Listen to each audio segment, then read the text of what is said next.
vantagens desses gastos um pouco mais concretas. Respondo, por exemplo, a um salário médio de 2.000 euros, que eu acho que há bastante gente nos ouvindo aí e vivem em uma cidade, bem, normal. Valência, Madrid ou, sei lá, tanto faz. Onde for, em que parte da Espanha, quanto mais ou menos deveriam calcular que vá destinado a poupanças, a viver, a caprichos, sabe, né? Ou seja, essa distribuição financeira de finanças pessoais, o que recomendaria a essa pessoa comum? Como eu disse, primeiro gasto para onde o direcionas. Pois eu acho que o primeiro gasto que você deve direcionar, se puderem ser 200, 300 euros desse capital destinado à poupança, já vai alcançar um resultado incrível a longo prazo. Se puder mais, ótimo. Os aluguéis. É que depende. Ou a habitação. É que depende. Nós, por exemplo, onde vivemos em Mallorca, está totalmente distorcido. Ou seja, uma pessoa não pode alugar por causa dos preços que temos. Mas em uma situação normal, lógica, destinar isso, 30%, 40% no máximo para essa moradia, mais sua poupança, já estaria indo então aqui, a 50%, 60%. E o resto tenta gerenciá-lo como puder. Obviamente eu tenho que aproveitar. Ou seja, isso não tem que ser um sacrifício. Falávamos da dieta, não? Pois, não tem que ser um sacrifício comer saudável. Tens que desfrutar. Então tens que ter tempo para poder viver e fazer coisas. Obviamente, quanto mais puderes destinar a essa poupança, muito melhor. Mas habitação e poupança deveriam ocupar depois isso 60%. Quando te referes à poupança, Fernando, também é parte do investimento, não? Tudo investimento. Mas, e não recomendas ter uma reserva ou algo assim? Você pode fazer uma pequena reserva, mas realmente, ou seja, o que é preciso entender é que todo o dinheiro que destines ao investimento tem que ser um dinheiro que não precisas para viver. Então, se real, porque senão estás condenado a tomar uma má decisão. Imagina que estás investindo um dinheiro que precisas para pagar o aluguel. Já estás mal, já não cumpriste a regra que falamos. Mas se estás destinando 60% da tua renda à poupança a viver, a investimento, te sobra 40% restante. Também podes fazer uma pequena poupança disso. Obviamente eu começaria a investir quando já tenho uma quantia de capital, certo? Que dizes? Certo, tenho o meu pequeno colchão, invisto. Pelos problemas que possas ter a curto prazo, mas todo o dinheiro que possas destinar ao investimento, não o toques. Olha para ele a 30 anos. É a tua aposentadoria, essa é a tua aposentadoria real. Então é preciso tentar ter essa consciência de investir a longo prazo e de não tocá-lo. Já fazes tu, se quiseres, a tua poupança de tocar, certo? Mas não dessa forma. Quando você imagina uma poupança de reserva, eu, por exemplo, às vezes imagino em X meses de vida, pois tenho economizado 12 meses de vida que mais ou menos sei que poderia voltar a uma situação económica parecida ou começar a ganhar dinheiro novamente. Como você imagina quando falamos de reserva? Exatamente. Ou seja, no final, depende um pouco da visibilidade e recorrência que você tem do seu negócio ou do seu trabalho. Mas realmente ter uma reserva de 12 meses para o que possa acontecer é mais que suficiente. Desde que o que você esteja fazendo com o resto da poupança seja investi-lo. Mas se você tem 12 meses cobertos dos seus custos de vida, haverá alguém. Mas e se eu parar de... Não se preocupe. Ou seja, se você perder seu trabalho ou algo der errado, você pode trabalhar. A questão é que você vai querer trabalhar em qualquer coisa para sobreviver e poder subsistir. Muita gente é muito acomodada. Isso não é suficiente. Mas realmente seria mais que suficiente. É que é improdutivo ter poupança na sua conta. Para quê? Para que a inflação o consuma. Desde 2010, o que dissemos, menos 34%. De que te serve isso? Olha, se você é uma pessoa mais conservadora e quer ter 18 meses, então tenha 18 meses. Mas é que realmente é algo que você pode assumir em um curto espaço de tempo e isso não te impede de continuar a investir. Talvez sua propensão marginal a investir no início seja menor porque está construindo a reserva, mas tenha as duas partes. E, acima de tudo, a mais importante é o investimento. Quem é Fernando? De onde você vem e o que precisamos entender sobre a sua vida para poder entender tudo o que você faz agora e o conhecimento que você tem? Fernando é um rapaz de Maiorca que desde muito jovem era apaixonado por investimento. O que ele não sabia muito bem era como chegar a esse mundo, porque na minha família nunca ninguém tinha investido em ações. Não, ninguém sabia ou estava dentro deste mundo e é um mundo muito fechado. Vou contar um pouco da minha história de forma resumida. Eu estudei economia, meu pai me deu uma das melhores lições. Eu fui para as melhores escolas de Mallorca, com pessoas muito top da ilha. Mas quando cheguei aos 18, eu pensava que ia para Madrid estudar em uma universidade privada, etc. E meu pai me pegou um dia e me disse: você não vai para Madrid. E eu: como? Não, você trabalhou este verão? Eu: sim. Dava aulas de ténis para juntar umas economias. Diz. Então você vai para a UIB. A UIB é a Universidade das Ilhas Baleares. E a partir de agora começa o seu caminho, Fernando.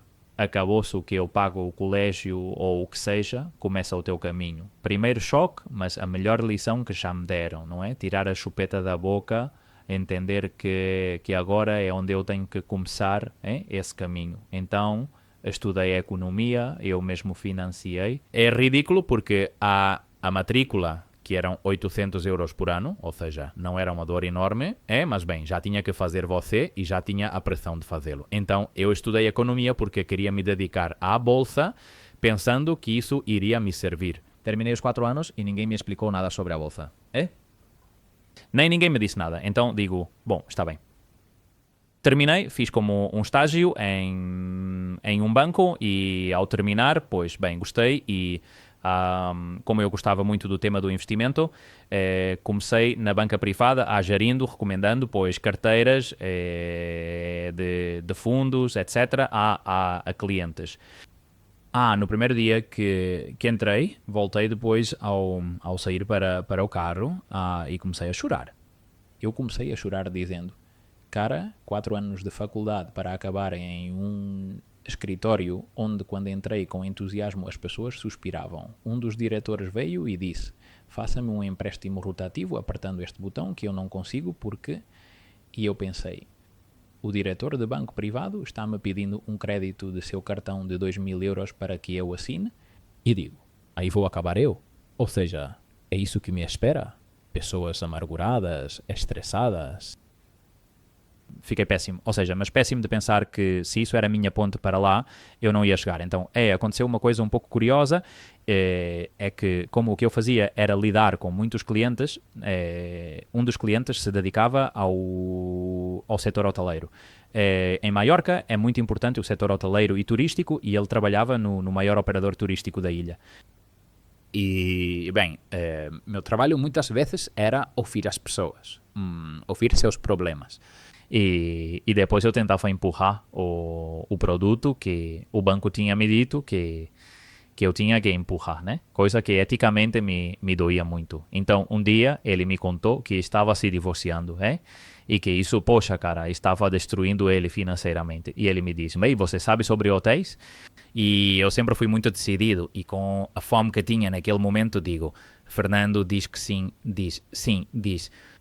É que, olha, eu trabalho neste operador turístico e temos a opção de poder chegar a hotéis pequenos que sei que, porque nas Baleares houve um 2015, 2014, houve uma mudança geracional brutal, onde muitas famílias hoteleiras tinham pequenos hotéis boutique de 30 ou 50 quartos, que claro, os pais, avós tinham feito o hotel, e agora caía para uma geração mais nova, e essa geração eram médicos, arquitetos que viviam em Madrid e diziam: dão pó, eu não vou ficar com o hotel, não vou ficar. Para quê?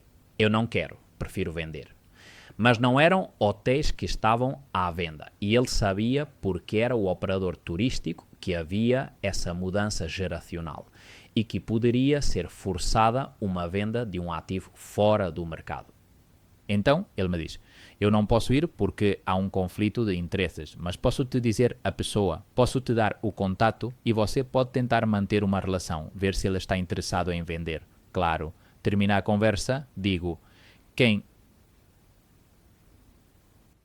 Ou seja, bem, ganho a confiança da pessoa, digo: quem me compra o hotel, quem me compra um hotel de, sei lá, 5 ou 6 milhões de euros, não sei. Começo a pensar a noite toda estudando a avaliação de hotéis para ter conhecimentos, o repar, não sei o quê, tudo. E vão passando as semanas, claro. Eu já no banco, imaginem, é o último a chegar, o primeiro a ir embora, já mentalizado, à tarde trabalhando nisso, faço alguns cartões de visita com o meu nome e com uma empresa falsa, porque era falsa, né? Ou seja, era só eu mesmo tinha feito o terno e vou ao primeiro. Falo com ele, um tipo encantador, é maiorquino. E Maiorca tem uma coisa que é um mercado muito opaco para o hoteleiro, sobretudo na parte anterior, quando ainda não tinham entrado os fundos, que se você é maiorquino, eu sou maiorquino, já nos damos bem, sabe? Não é o mesmo que venha um forasteiro é de fora, que o que quer é o seu dinheiro, já caiu bem. E me lembrei que, durante a faculdade, um amigo começou o curso e foi para Madrid. E ele trabalhava em uma grande auditoria. E liguei para essa auditoria e disse: Oi, vocês têm departamento de dinheiro, de aquisições? Sim. E vocês se interessam por hotéis? E ele me diz: poderíamos dar uma olhada nisso, tal. Resumo, ele me trazia o cliente, encontrava o cliente e eu ganhava a confiança do hoteleiro. No começo era um pouco difícil, porque era chegar sem aviso e dizer: olha, eu gosto do seu hotel, acho que temos um cliente potencial. Mentira, não havia cliente nenhum. E resultado, aos 7 ou 8 meses, fechei uma operação. De 5 ou 6 milhões de euros. Sim, veja, eu compartilhava a comissão, não havia estrutura, levei uma pancada da receita porque não tinha estrutura, foi tudo imposto de renda, ou seja, brutal, mas, poxa, eu disse, mas se fui capaz de fazer uma, como não vou fazer mais? E naquele momento os fundos de investimento ainda não tinham chegado com força às Baleares.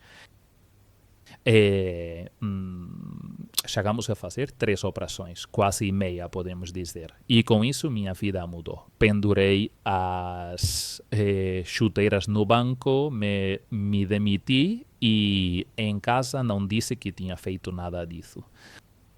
Meu pai ficou terrivelmente chateado, minha mãe também, mas como você deixa um trabalho em que vai todo dia de terno e assim por diante. E eu durante todo esse processo adorava investir e todos os dias estudava, lia sobre Warren Buffett, etc. E quando chegou 2, isso foi 2016, em 2017 eu disse, e olha, vale, tenho uma quantidade de dinheiro que me permite pensar, porque o dinheiro, o que te compra é o tempo, mas eu quero cumprir meu sonho, que é me dedicar profissionalmente ao investimento, não a gerir dinheiro de terceiros. Porque é que aqui muitas pessoas dizem, eu sou investidor profissional, só porque você diz isso, né? Quer dizer, que onde você apareceu que trabalha em uma gestora e realmente se dedica a isto. E me pus, encontrei 2 fundos de investimento que acabavam de começar e disse: como impressiono eu a esta gente? Um deles são agora, pois, dos meus melhores amigos. E o outro, onde trabalhei por uma relação cordial, o que fiz. O que foi? Disse, mando-lhes um currículo. Não tenho experiência. Eu estudei em uma universidade pública, não tenho um mestrado, não tenho nada que me faça especial. Só tenho a capacidade de ter estado estudando durante 5 anos como um animal e de poder fazer a vossa avaliação de uma empresa e dizer-te qual é o valor real, não o preço da ação.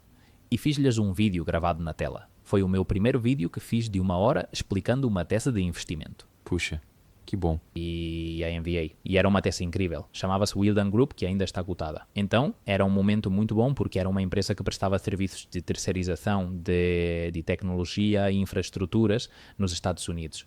Enviei para eles e parece que adoraram. E compraram. E a ação dobrou. E em 2017 me contrataram Eles eram, naquele momento, assessores de um fundo, mas eu já entrei na estrutura e estive trabalhando de 2017 até 2019 como gestor desse fundo até o final de 2019. Para entender isso, você enviou um vídeo e explicou porque essa ação em pouco tempo ia subir de preço, não? Expliquei-lhes porque essa ação era o máximo e era uma ideia de investimento que para o fundo deles poderia ser super interessante. Lhes dei valor, de graças. E ganharam dinheiro graças a você. Compraram e ganharam dinheiro. E disseram, uau, o conhecimento deste rapaz, eu quero. Que na verdade é o melhor currículo que você pode ter. É que, de que te serve um título? De que te serve um mestrado se não tens a prática e a experiência e a expertise de poder explicar uma coisa? E isso foi a minha melhor carta de apresentação. E um rapaz que não tinha pais nem mães na indústria, do nada entra nisso. Brutal. O que acontece? Que eu sou um inconformista constante e eu pensava que isso era o que me faria mais feliz e que me preencheria, porque naquele momento era o que me preenchia ser um investidor